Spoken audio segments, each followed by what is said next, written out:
Commercial tax input subsidy స్కామ్లో కీలక పరిణామం చోటు చేసుకుంది. స్కామ్పై సిఐడి కేసు నమోదు చేసింది. 5 ఏళ్ల క్రితమే ప్రత్యేక సాఫ్ట్వేర్ తయారు చేయించారు అప్పటి సీఎస్ సోమేష్ కుమార్. మాజీ సీఎస్ సోమేష్ బడా వ్యాపారులకు లబ్ధి చేకూర్చారు. 75 కంపెనీలకు సబ్సిడీ ఇచ్చిన వ్యవహారాన్ని రహస్యంగా ఉంచారు. సాఫ్ట్వేర్లో కనపడకుండా మాస్క్ విధించారు అధికారులు. ట్యాక్స్ చెల్లించనందుకు బిగ్ లీప్ సంస్థ నిర్వాహకుల్ని అరెస్ట్ చేశారు. 5 ఏళ్లుగా 25 కోట్ల రూపాయలు ట్యాక్స్ ఎగ్గొట్టింది బిగ్ లీప్ సంస్థ. కొత్త ప్రభుత్వం అధికారంలోకి రాగానే సబ్సిడీ వ్యవహారం బయటపడింది. సబ్సిడీ ఇన్పుట్ పొందిన కంపెనీల వ్యవహారాన్ని వెలికితీసింది సిఐడి. కమర్షియల్ ట్యాక్స్ ఉన్నతాధికారులు కాశీ విశ్వేశ్వర్, శివరాంల పాత్రపై ఆరా తీశారు.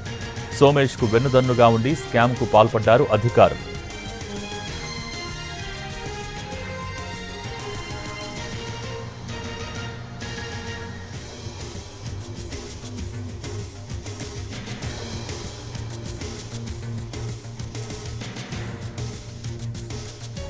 కమర్షియల్ ట్యాక్స్ ఇన్పుట్ సబ్సిడీ స్కామ్లో కీలక పరిణామం చోటు చేసుకుంది. స్కామ్పై సిఐడి కేసు నమోదు చేసింది. 5 ఏళ్ల క్రితమే ప్రత్యేక సాఫ్ట్వేర్ తయారు చేయించారు అప్పటి సీఎస్ సోమేష్ కుమార్. మాజీ సీఎస్ సోమేష్ బడా వ్యాపారులకు లబ్ధి చేకూర్చారు. 75 కంపెనీలకు సబ్సిడీ ఇచ్చిన వ్యవహారాన్ని రహస్యంగా ఉంచారు. సాఫ్ట్వేర్లో కనపడకుండా మాస్క్ విధించారు అధికారులు. ట్యాక్స్ చెల్లించనందుకు బిగ్ లిప్ సంస్థ నిర్వాహకుల్ని అరెస్ట్ చేశారు.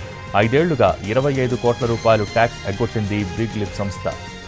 కొత్త ప్రభుత్వం అధికారంలోకి రాగానే సబ్సిడీ వ్యవహారం బయటపడింది.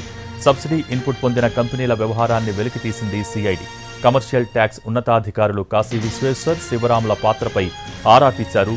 సోమేష్కు వెన్నుదన్నుగా ఉండి స్కామ్కు పాల్పడ్డారు అధికారులు.